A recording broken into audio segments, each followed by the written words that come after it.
5월 31일 월요일 새벽 묵상 시간입니다. 하나님이 주신 이 귀한 하루를 하나님의 말씀으로 시작하겠습니다. 먼저 사도신경으로 우리의 신앙을 고백하겠습니다. 나는 전능하신 아버지 하나님, 천지의 창조주를 믿습니다. 나는 그의 유일하신 아들, 우리 주 예수 그리스도를 믿습니다.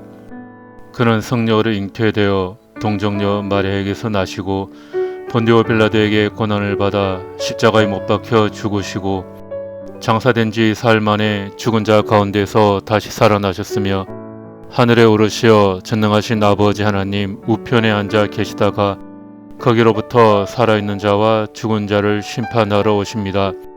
나는 성령을 믿으며 거룩한 공교회와 성도의 교제와 죄를 용서받는 것과 몸의 부활과 영생을 믿습니다. 아멘. 시편 87편 1절에서 7절. 그 터전이 거룩한 산 위에 있구나. 주님은 시온의 문들을 야곱의 어느 처소보다 더욱 사랑하신다. 너 하나님의 도성아, 너를 가리켜 영광스럽다고 말한다. 내가 라합과 바빌로니아를 나를 아는 나라로 기록하겠다. 블레셋과 두로와 에도피아도 시온에서 태어났다고 하겠다. 시온을 두고 말하기를 가장 높으신 분께서 친히 시온을 세우실 것이니 이 사람 저 사람이 거기서 났다고 할 것이다. 주님께서 민족들을 등록하실 때에 그 수를 세시며 이 사람이 거기에서 났다고 기록하실 것이다. 노래하는 이들과 춤을 추는 이들도 말한다. 나의 모든 근원이 내 안에 있다. 아멘. 오늘 읽어야 할 시편은 86편에서 89편까지입니다. 오늘은 그 중에 시편 87편의 말씀을 함께 묵상하는 시간을 가지도록 하겠습니다. 먼저 본문의 내용을 생각하며 5번 정도 천천히 읽으며 묵상하시기 바랍니다. 여건이 되시는 분은 마지막 한 번은 소리를 내서 읽으셔도 좋습니다. 말씀을 읽다가 마음에 와닿는 구절이 있으면 성경에 표시를 하시기 바랍니다. 음악이 나가는 동안 여러분들이 직접 말씀을 읽고 묵상하는 시간을 가지십시오. 지금부터 개인적으로 말씀을 묵상하겠습니다.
네, 말씀을 잘 묵상하셨습니까?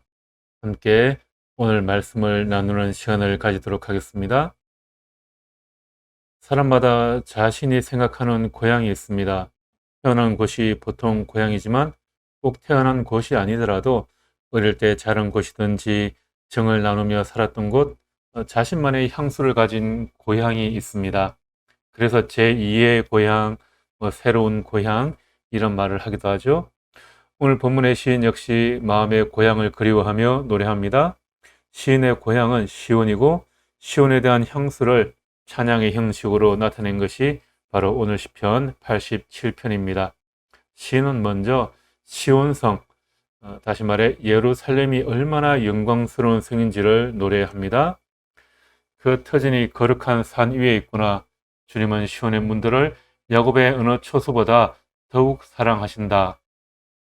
하나님께서 예루살렘 산 위에 하나님의 성전을 두셨습니다. 그래서 예루살렘을 거룩한 산이라고 합니다. 예루살렘은 해발 800m가 조금 넘는 곳에 위치하고 있습니다. 그보다 더 높은 산들이 얼마든지 있고 예루살렘보다 풍경이 아름다운 곳이 훨씬 더 많이 있지만 예루살렘이 거룩한 산이 되는 것은 그곳에 하나님의 성전이 있고 하나님의 구원의 역사가 펼쳐지는 곳이기 때문입니다. 야곱의 초소는 이스라엘 백성들이 사는 이스라엘 땅 전체를 가리킵니다.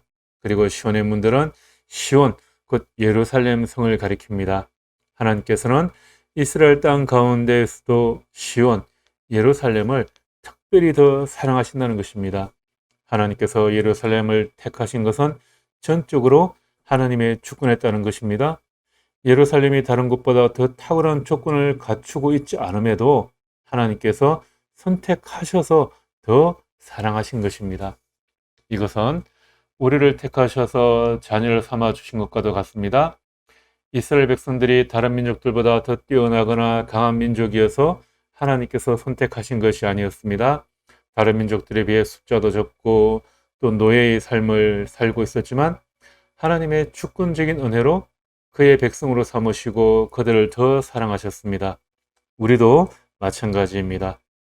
우리 모두가 잘 알고 있는 것처럼 내가 잘나서 내가 뛰어나서 하나님께서 나를 자녀 삼아 주시지 않았다는 것입니다. 내가 보기에 나보다 훨씬 뛰어나고 잘난 사람들이 더 많이 있습니다. 그러나 그들은 아직까지 하나님의 자녀, 성도가 되지 못했습니다. 무엇입니까? 하나님께서 여러분들을 그렇게 사랑하고 계신다라는 것입니다. 내가 라합과 바빌로니아를 나를 아는 나라로 기록하겠다. 블레셋과 두로와 에도피아도 시온에서 태어났다고 하겠다. 라합은 이집트를 가리키는 말입니다. 이집트와 바빌로니아는 이스라엘을 괴롭히는 대표적인 나라들인데 그 두 제국을 모두 하나님을 아는 나라로 인정해 주시겠다 하십니다. 또 블레셋, 두로, 에디오피아와 같은 하나님을 대적하고 하나님을 알지 못하던 나라까지도 모두 하나님 나라의 백성으로 삼아 주시겠다. 그렇게 말씀하고 있습니다. 시온을 두고 말하기를 가장 높으신 분께서 친히 시온을 세울 것이니 이 사람 저 사람이 거기에서 났다고 할 것이다. 주님께서 민족들을 등록하실 때 그 수를 세시며 이 사람이 거기에서 났다고 기록하실 것이다. 이방인들까지도 모두 열방이 다 하나님의 백성으로 거듭나게 될 것입니다. 하나님께서는 이처럼 만민을 다 구원하기를 원하셨습니다. 그런데 이스라엘 백성들은 신앙의 순수성을 보존하기 위하여 이방인과 교제를 금하신 것을 오직 자기들만 구원하신 근거로 여기고 이방인들을 멸시하고 배척하였습니다. 그래서 구약 시대 동안에는 이스라엘 백성들은 만민을 구원하기 위한 통로의 역할을 제대로 감당하지 못했던 것입니다. 하나님께서 모든 민족을 다 품어 주시지만 민족 전체를 한 단위로 구원하시는 것은 또 아닙니다. 이 사람 저 사람 이렇게 단수로 하나님의 백성이 될 것입니다. 즉, 이 땅에 있는 사람들의 민족이나 인종으로 인한 차별은 없어질 것이지만 구원은 각자 이루어지게 된다라는 것입니다. 고대 전쟁을 치르고 승전을 하게 되면 패전한 나라의 사람들은 대부분 노예로 잡혀갔습니다. 그때 노예가 될 사람들을 한 사람 한 사람씩 숫자를 세며 이름을 올려 등록을 시켰습니다. 하나님께서도 자기 백성을 그렇게 숫자를 세시고 이름을 기록하신다라는 것입니다. 오늘 본문 말씀을 통해 구원받은 은혜를 묵상하시고 하나님께 감사하시기 바랍니다. 이스라엘의 관점에서 보자면 우리 모두는 이방인이고 할례받지 못한 자들이고 약속의 언약과는 전혀 상관없는 사람들이지만 우리 주님께서 우리 모두를 위하여 십자가를 지심으로 우리가 하나님 나라의 시민이요 하나님의 자녀가 되었습니다. 하나님께서 우리를 시온에서 낳았다고 말씀하십니다. 오늘 하루도 거룩한 산 시온에서 난 하나님의 자녀다운 그런 거룩한 삶에 감사하며 또한 그러한 삶을 살아가는 저와 여러분이 되시기를 주님의 이름으로 축복합니다. 오늘 하루 동안 읽은 이 시편의 말씀에 늘 귀를 기울이시기 바랍니다. 여러분에게 의미를 주는 말씀이나 단어의 의미를 집중적으로 생각을 해 보십시오. 그리고 하나님의 은혜를 구하십시오.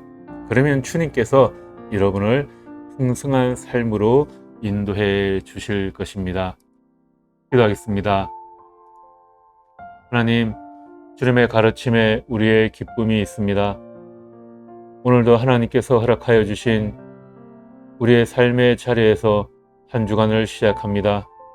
우리의 삶을 지켜주시고 하나님 나라 생명책에 이름이 기록된 사람답게 하나님과 세상을 이어주는 연결고리로 살아가는 평화의 사람이 되게 하여 주옵소서. 예수님 이름으로 기도드립니다. 아멘.